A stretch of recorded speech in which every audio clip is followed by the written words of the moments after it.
Global warming కొన్ని దశాబ్దాలుగా ప్రపంచాన్ని వణికిస్తున్న సమస్య. దీని దెబ్బకు భూగోళపు సగటు ఉష్ణోగ్రతలు అనూహ్యంగా పెరిగిపోతున్నాయి.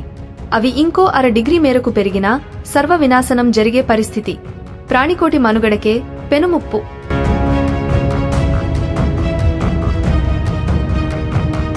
ఈ ప్రమాదం ఎంతో దూరం కూడా లేదని ఐక్యరాజ్యసమితి ఇప్పటికే ఎన్నోసార్లు హెచ్చరించింది. అయినా పరిస్థితిలో పెద్దగా మెరుగుదల లేదు.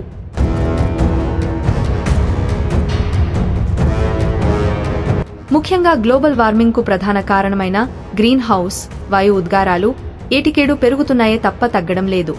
అంతర్జాతీయ పర్యావరణ సదస్సులో దీనిపై ఎంతగా ఆందోళన వ్యక్తమవుతున్నా అది మాటలకే పరిమితం అవుతోంది.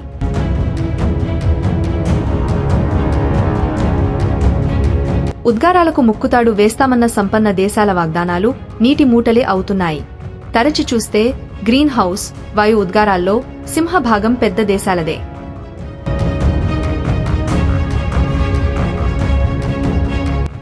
గ్రీన్ హౌస్ వాయువుల పరిమాణమెంతో తెలుసా? ఏకంగా 5,000 కోట్ల మెట్రిక్ టన్నులు. పర్యావరణ కాలుష్య కారకాల్లో అతి ముఖ్యమైనవి గ్రీన్ హౌస్ ఉద్గారాలే. భూగోళాన్ని వేడెక్కించడంలో కూడా వీటిదే ప్రధాన పాత్ర. ఈ పాపంలో సంపన్న దేశాల పాత్రే ఎక్కువ.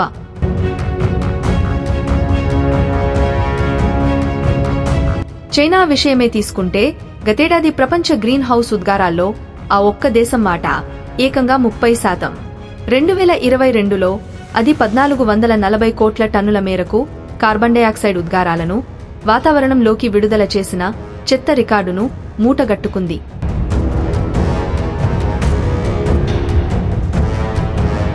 కొన్ని దశాబ్దాలుగా చైనా పారిశ్రామిక వ్యవస్థ ప్రధానంగా బొగ్గుపై ఆధారపడటమే ఇందుకు ప్రధాన కారణం. ఇక 639 కోట్ల టన్నులతో అమెరికా రెండో స్థానంలో ఉంది. 343 కోట్ల టన్నులతో యూరోపియన్ యూనియన్ 4వ స్థానంలో ఉంది.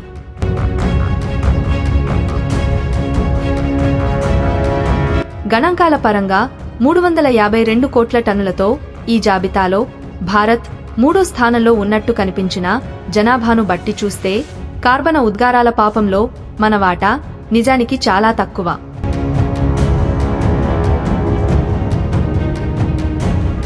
మన తలసరి వార్షిక కార్బన ఉద్గారాలు కేవలం 2.5 టన్నులు.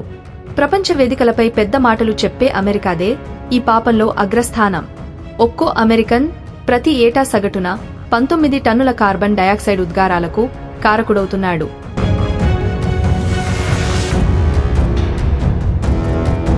కేవలం 2.5 కోట్ల జనాభా ఉన్న ఆస్ట్రేలియాలో తలసరి కర్బన ఉద్గారాలు 20 టన్నులు. 3.8 కోట్ల జనాభా ఉన్న కెనడాలో 18 టన్నులు. 14 కోట్ల జనాభా ఉన్న రష్యాలో 14 టన్నులు. 20.7 టన్నుల తలసరి ఉద్గారాలతో సౌదీ అరేబియా ఈ జాబితాలో అగ్రస్థానంలో ఉండటం విశేషం.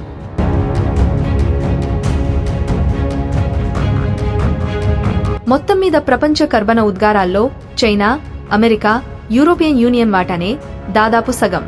వీటిలోనూ చారిత్రకంగా చూసుకుంటే అమెరికా, యూరోపియన్ యూనియన్ ఈ రెండే ప్రపంచ కాలుష్యానికి ప్రధాన కారకులుగా ఉంటూ వస్తున్నాయి.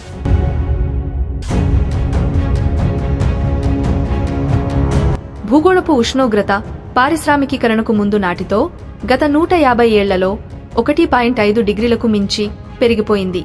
ఇటీవల ఒకానొక దశలో అది 2 డిగ్రీలకు మించి కలవరపరిచింది కూడా. దాన్ని 1.5 డిగ్రీలకు మించకుండా కట్టడి చేయాలన్న ప్యారిస్ ఒప్పందానికి ప్రపంచ దేశాలని పేరుకే అంగీకరించాయే తప్ప ఆచరణలో చేస్తున్నది మాత్రం పెద్దగా కనిపించడం లేదు. ఈ నేపథ్యంలో ప్రపంచం ఇప్పుడు ఏ క్షణమైనా పేలడానికి రెడీగా ఉన్న మందుపాతర మీద ఉందని ఐక్యరాజ్యసమితి తాజాగా ఆందోళన వెలుబుచ్చింది.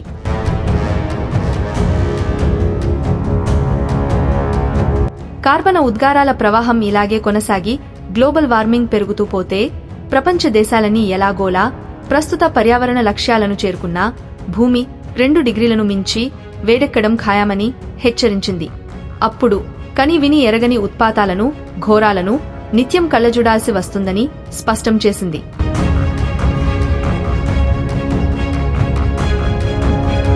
అసలు ఈ కార్బన ఉద్గారాలు ఏంటంటే బొగ్గు, చమురు, గ్యాస్ మండించినప్పుడు అవి వాతావరణంలోకి భారీ పరిమాణంలో కార్బన్ డయాక్సైడ్ను విడుదల చేస్తాయి. అది కొన్ని వందల ఏళ్లపాటు వాతావరణంలోనే ఉండిపోయి భూమిని వేడెక్కిస్తూ ఉంటుంది.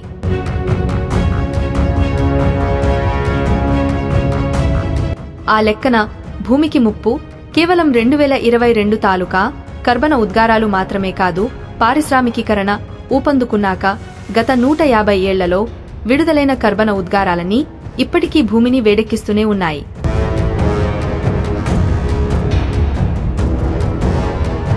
ఆ లెక్కన ఈ 150 ఏళ్లలో అత్యధిక కర్బన ఉద్గారాలకు కారణమైన అమెరికాదే గ్లోబల్ వార్మింగ్లో ప్రధాన పాత్ర అని చెప్పాల్సి ఉంటుందని బ్రిటన్లోని ఎక్సర్ యూనివర్సిటీ పర్యావరణ శాస్త్రవేత్త పియరీ ఫ్రెడ్జింగ్స్టెయిన్ కుండ బద్దలు కొట్టారు.